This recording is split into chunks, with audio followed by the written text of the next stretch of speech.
بسم اللہ الرحمن الرحیم الحمدللہ رب العالمین والصلاة والسلام علی اشرف الانبیاء والمرسلین وعلی آلہ الطیبین الطاہرین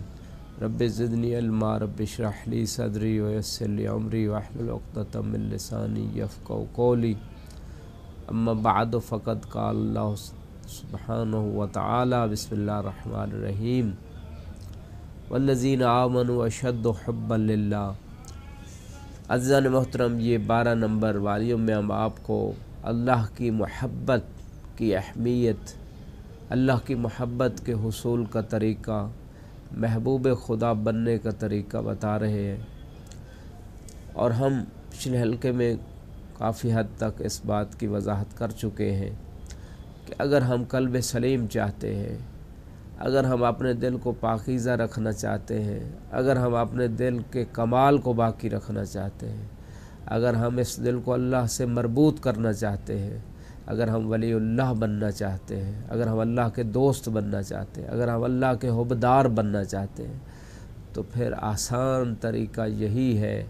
جس سے سارے مسئلے آسان ہو جائیں گے، ساری مشکلیں آسان ہو جائیں گی، ساری خرابیاں دور ہو جائیں گی، سارے کمالات حاصل ہو جائیں گے، دنیا و آخرت کی تمام کامیابیاں نصیب ہوں گی، اور وہ ہے اللہ کی محبت کو دل میں پیدا کرنا۔ اگر ہم اللہ کی محبت کو دل میں پیدا کر لیتے ہیں، اللہ کی محبت کو دل میں اجاگر کر لیتے ہیں، تو اس کے لیے ایک آسان طریقہ یہی ہے کہ ہر وہ چیز جس میں اللہ کی رضا نہیں اس کو ہم چھوڑتے چلے جائیں، ہر وہ چیز جس میں اللہ اور محبوب کی رضا ہے اس کو اپناتے چلے جائیں، تو اللہ کی محبت ہمارے نہ صرف دلوں میں پیدا ہو جائے گی بلکہ اللہ بھی ہم سے محبت کرنے لگے گا۔ فرمائے قل ان کنتم تحبون اللہ فاتبعونی یحببکم اللہ ویغفر لکم خطیئاتکم، اور تمہاری خطاؤں کو بھی خدا بخش دے گا جب ہم رسول کی اتباع میں آ جائیں گے۔ نہ صرف ہم اللہ کے حبدار ہونے میں حقیقی دعوے دار ہو جائیں گے، نہ صرف اللہ ہم سے محبت کرنے لگ جائے گا، ہم محبوب خدا بن جائیں گے، بلکہ ہماری خطاؤں کو بھی خدا بخش دے گا۔ بر رسول کی اتباع اس میں ضروری، اگر رسول کہہ دے وما اتاکم الرسول فخذوہ وما نہاکم عنہ فانتہوا، جو رسول تمہیں دے دے وہ لے لو، اور جس سے تمہیں روک دے اس سے رک جاؤ۔ اگر رسول غدیر کے مقام پہ ہمیں علی اور اس کی اولاد معصومین 12 ائمہ کی شکل میں دے دے کہ یہ میرے بعد میرے خلیفہ ہیں، تمہارے اوپر حجت ہے، اللہ کی طرف سے نمائندے ہیں، ان کی اتباع کرنا، ان کی اطاعت کرنا، اگر وہ دے دے تو ہم لے لیں، یہ رسول کی اتباع ہے، یہ اس میں رسول کی رسالت کا اقرار ہے۔ اور اگر ہم رسول کے کسی ایک حکم کو ٹھکرا دیں، کسی ایک بات کو ٹھکرا دیں جس بات کے پہ اوپر عمل کرنا واجب ہے، ضروری ہے، فریضہ ہے، لازم ہے، تو اس کا معنی یہ ہے کہ پھر ہم اللہ کی محبت حاصل نہیں کرنا چاہتے، اللہ کے محبوب نہیں بننا چاہتے۔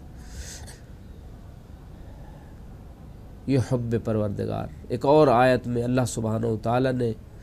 اپنی محبت، اپنے رسول کی محبت کی طرف بلایا ہے، اور ان چیزوں کو زیادہ محبوب قرار دینے کے لیے فرمایا ہے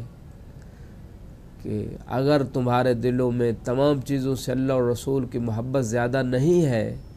تو پھر ایمان کی تو دور کی بات ہے، انسان خدا کے عذاب کا منتظر رہے۔ سورہ توبہ کی 24 نمبر آیت میں اللہ سبحانہ وتعالی نے فرمایا قل ان کان آباؤکم و ابناؤکم و اخوانکم و ازواجکم و عشیرتکم، اے میرے حبیب، اے میرے رسول، آپ کہہ دیجئے کہ اگر تمہارے آبا و اجداد اور تمہارے بیٹے اور تمہارے بھائی اور تمہارے خاندان والے، تمہارے بیوی بچے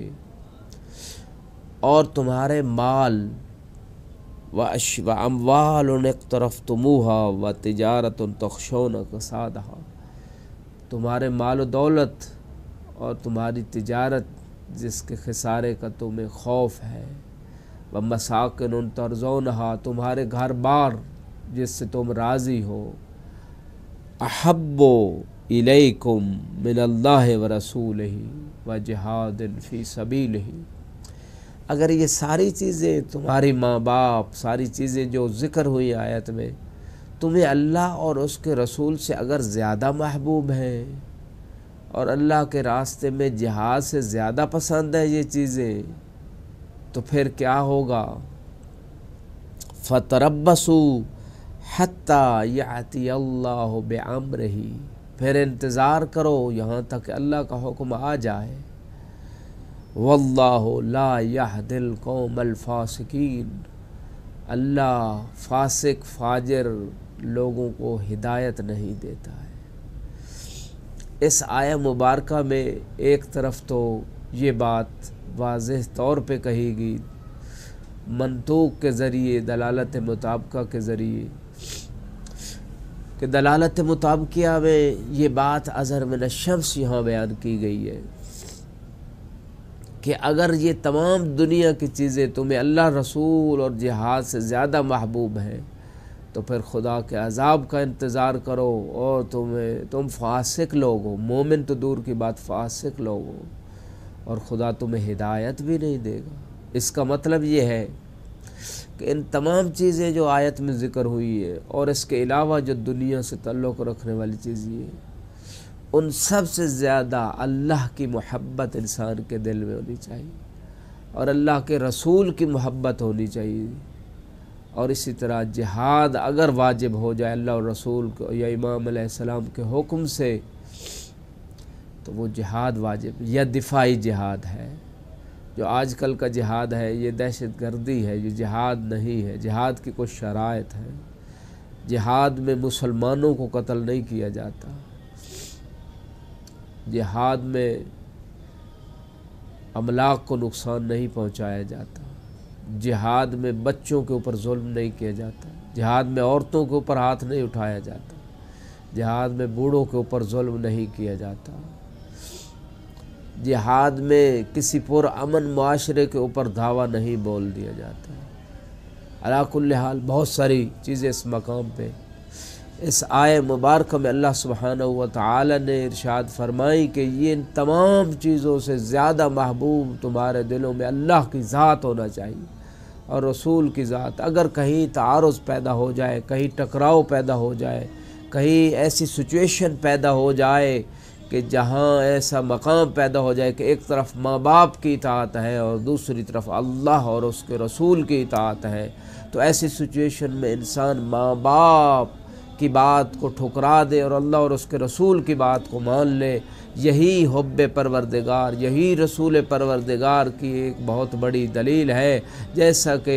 امام زین العابدین علیہ السلام نے جب عمر ابن سعد لعنۃ اللہ علیہ کے بیٹے سے فرمایا کہ تو نے ہمارے اوپر ظلم کیا ہے، تو اس نے کہا میں نے اپنے باپ کی اطاعت کی ہے اور کربلا میں باپ کے حکم کو مانتے ہوئے میں نے آپ سے جنگ کی ہے۔ تو امام علیہ السلام نے فرمایا لا طاعۃ لمخلوق فی معصیۃ الخالق، کہ مخلوق کی اس وقت اطاعت نہیں ہوتی جب اللہ کی نافرمانی لازم آتی ہو۔ اگر ایک طرف ماں باپ خدا کی نافرمانی کا حکم دے رہے ہیں، دین نہ سیکھنے کی ترغیب دے رہے ہیں، دین پہ عمل نہ کرنے کے بارے میں کہہ رہے ہیں، تو ایسی سچویشن میں اللہ اور رسول کی محبت کا تقاضا یہ ہے کہ اللہ اور رسول کی بات کو مانا جائے اور ایسے کسی بھی انسان کی بات کو نہ مانا جائے جو خدا کی نافرمانی کی طرف بلاتا ہے۔ لہٰذا اس مقام پہ ہمیں غور و فکر کرنے کی ضرورت ہے کہ وہ تمام چیزیں کہ جن چیزوں سے ہمارے محبت پروردگار میں کمی ہو جائے یا ہم کسی اور کی محبت کو رسول اور اللہ کی محبت اور اہل بیت کی محبت پہ ترجیح دینا شروع کر دیں، تو پھر ہمیں چاہیے کہ ہم اس مرحلے پہ رکیں اور سوچیں اور اللہ کی اطاعت کی طرف آئیں۔ وآخر دعوانا ان الحمد للہ رب العالمین، والسلام علیکم ورحمۃ اللہ وبرکاتہ۔